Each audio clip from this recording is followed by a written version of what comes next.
Hello there, good evening, and welcome to Rick and Mandy's Misadventures. If you're new to the channel, I'm Rick. I'm Mandy. And together we explore castles, old houses, graveyards, and various other bits around towns, and obviously where we live here in Blackpool. Tonight we'll be starting with a piece from Dracula, which follows on from our last video, which was some time ago, where we went to Whitby Abbey, where part of the book was set when Dracula leaves the Demeter and he charges up the 199 steps to the top of Whitby Abbey, and that is where he then obviously attacks Lucy, and she turns into a vampire as well. Now, through the next few nights, we'll be talking about horror and historical figures as well, and we'll also hopefully be going out places. Yes. And filming those, take you along with us. And that was the cats running around. We got a lot of those. We've probably got fun. We'll be taking you along with us to our different places that we're planning to visit.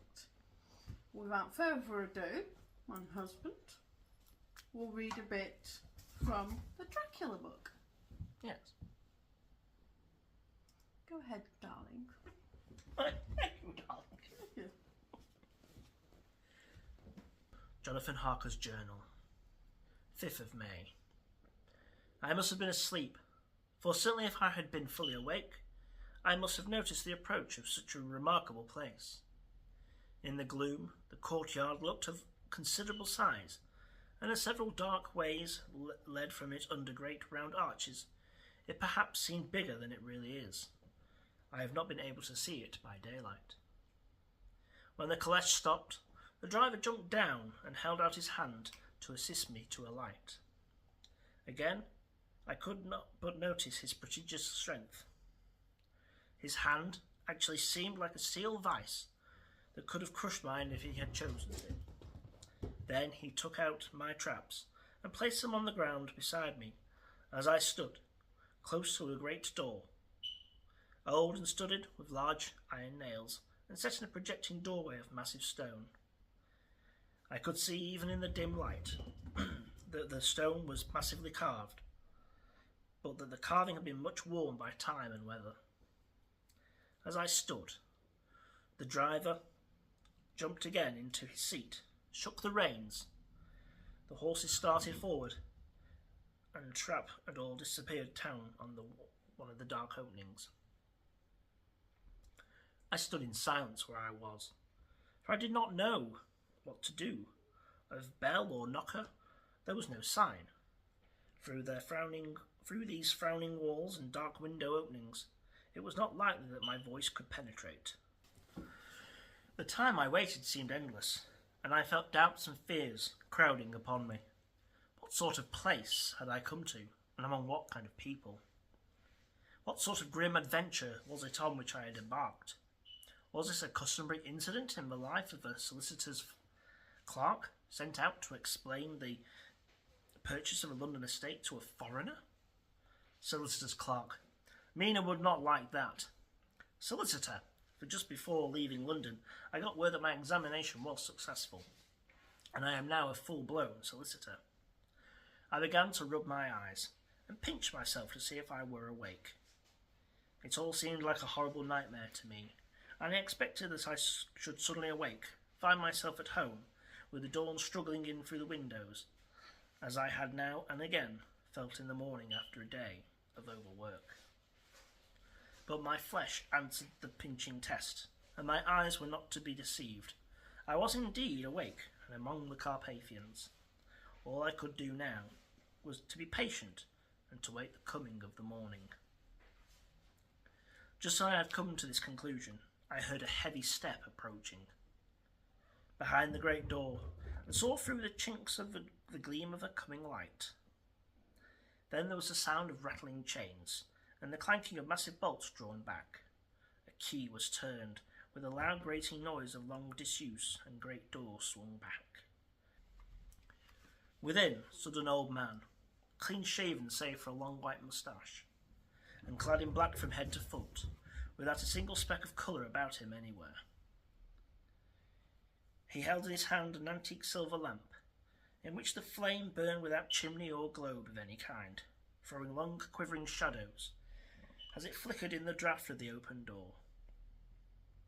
The old man motioned me in with his right hand with a courtly gesture, saying in excellent English, but with a strange intonation, "Welcome to my house.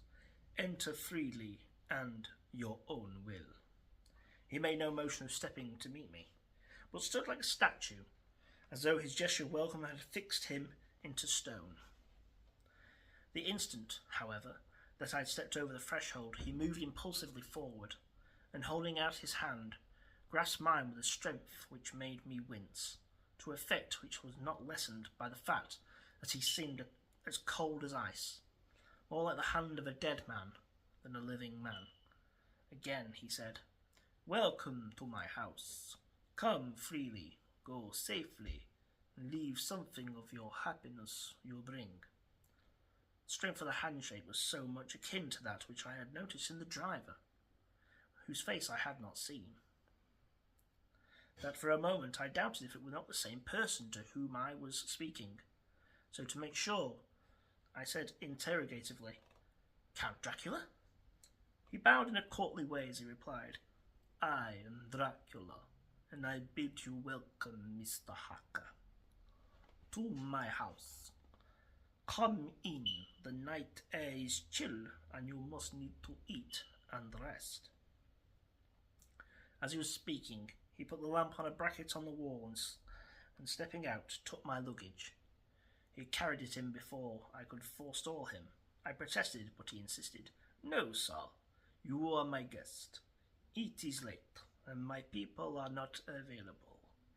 Let me see to your comfort myself." He insisted on carrying my traps along the passage, and then up a great winding stair, and along another great passage on those stone floor.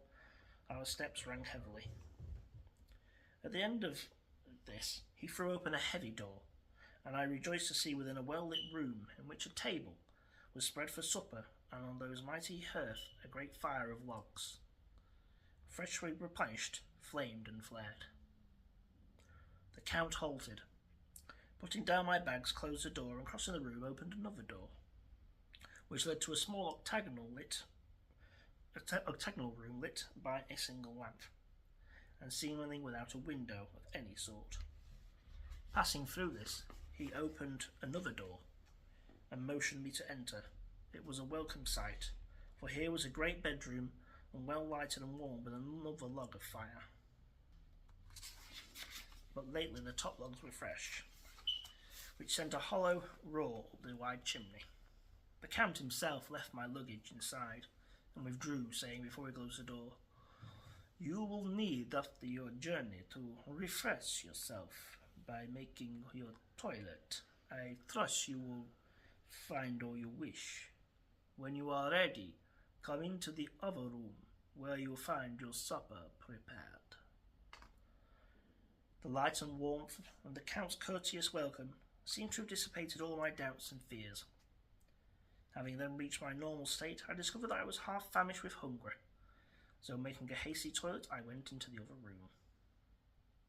I found supper already laid out. My host, who stood on one side of the great fireplace leaning against the stonework, made a graceful wave of his hand to the table, and said, "I pray you be seated, and sup how you please. You will, I trust, excuse me that I do not join you. I have dined already, and do not sup." I handed to him the sealed letter which Mr. Hawkins had entrusted to me. He opened it and read it gravely. Then, with a charming smile, he handed it to me to read. One passage of it, at least, gave me a thrill of pleasure. "I much regret that an attack of gout, from which, milady, I am a constant sufferer, forbids absolutely any travelling on my part for some time to come. But I am happy to say I can send a sufficient substitute, one in whom I have every possible confidence. He is a young man, full of energy and talent in his own way, and of a very faithful disposition. He is discreet and silent, and has grown into manhood in my service. He shall be ready to attend on you when you will during his stay, and shall take your instructions in all matters. The Count himself came forward and took off the cover of the dish. I fell to at once an excellent roast chicken. This, with some cheese and a salad and a bottle of old Tokay, of which I had 2 glasses, was my supper. During the time I was eating it, the Count asked me many questions as to my journey, and I told him by degrees all I had experienced.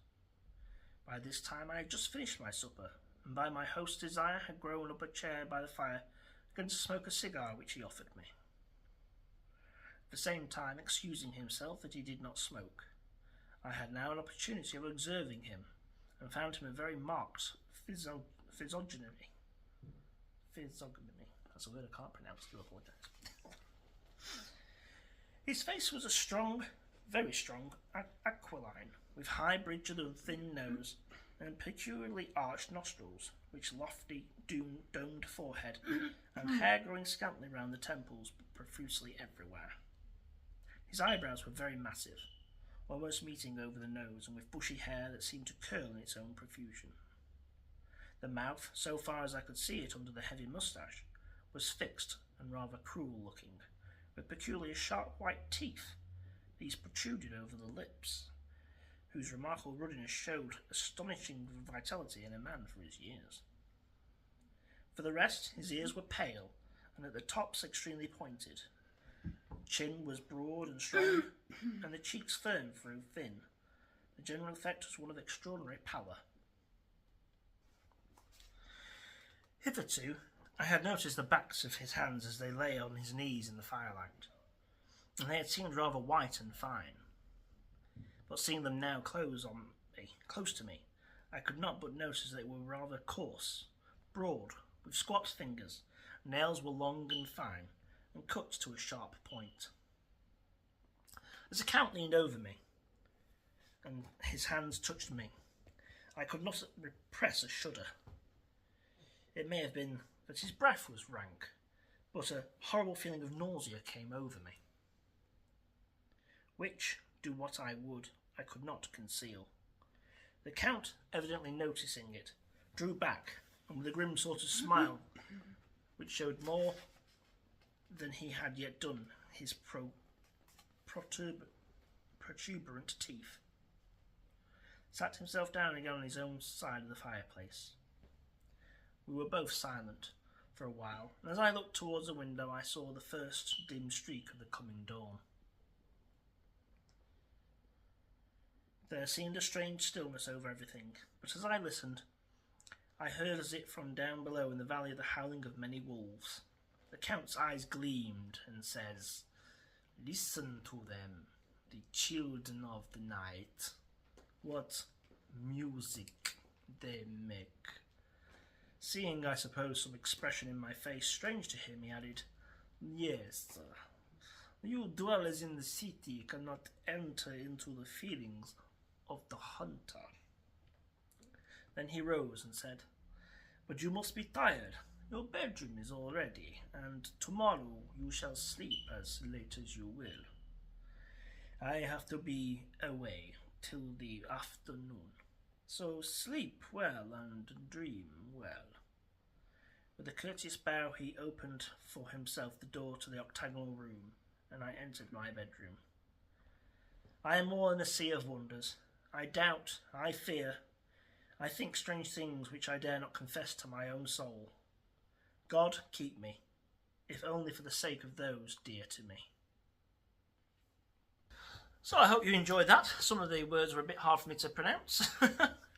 But we shall... that was the point where Jonathan Harker obviously gets to Transylvania, so Castle Dracula, and meets the Count himself.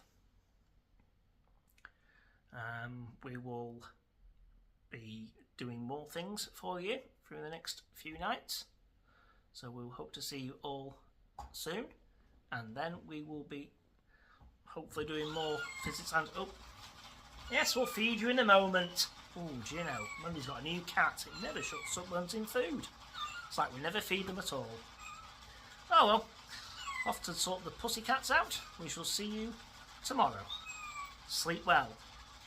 Bye for now.